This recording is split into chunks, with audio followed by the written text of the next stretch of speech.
Habib Pak, mau Kak bertanya tentang makam raja-raja. Sebelum itu bisa diperkenalkan nama tak? Nama saya Basri, selaku juru pelihara yang ada di kompleks makam raja-raja atau lebih dikenal Ondongan. Ya, tentunya saya di situ sebagai juru pelihara mengabdi selama kurang lebih 12 tahun dalam status honorer ya. Kemudian saya diangkat sebagai PNS pada tahun 2007. Ya. Alhamdulillah saya masih dipercayakan oleh pemerintah pusat untuk menjaga dan melindungi tinggalan nenek moyang kita atau memelihara cagar budaya yang ada di Ondongan. Begitu deh. Langsung saja Pak, pertanyaan pertamanya itu kapan makam ini didirikan dan siapa yang dimakamkan di sana? Kalau masalah didirikan itu kita tidak bisa memakai didirikan ya. Makam di situ masuk sekitar abad 16-17 dan kemudian ada pun yang sering kita dengarkan yang dimakamkan di sana ya, seperti Besek Kajuara merupakan anak cucu Raja Bone ke-27. Dan juga ada Nyurian, ada Sanggaria, Madusila dan beberapa juga yang dimakamkan di sana di kompleks makam raja-raja yang belum sempat tercatat namanya. Namun kalau menunjukkan langsung secara makam di situ tidak ada tertulis bahwa ini makamnya ini.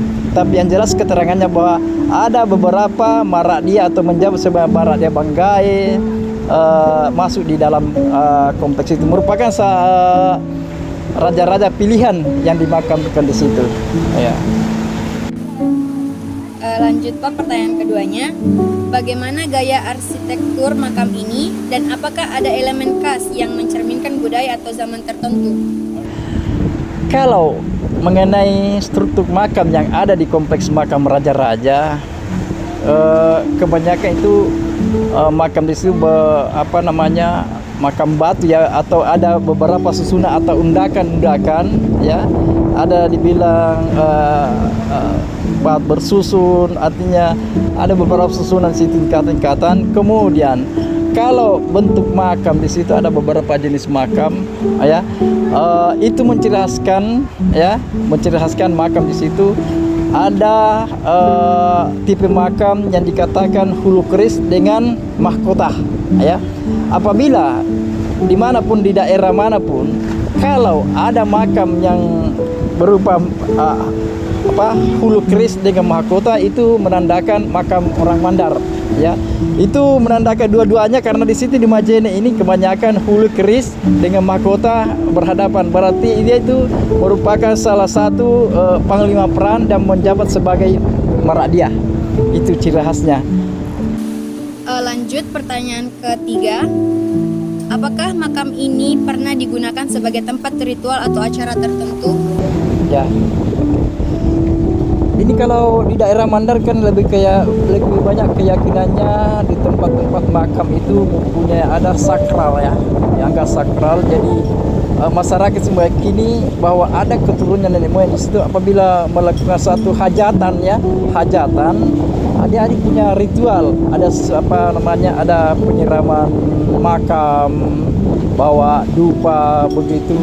Karena mereka itu percaya bahwa apabila kita ke syarah situ dengan bermohon, bukan bermohon ke makam itu, dia bermohon kepada Tuhan di tempat sebagai bermohon ya, karena dia tidak minta sama kuburan, tapi sebagai tempat bermohon apabila ada hajatannya.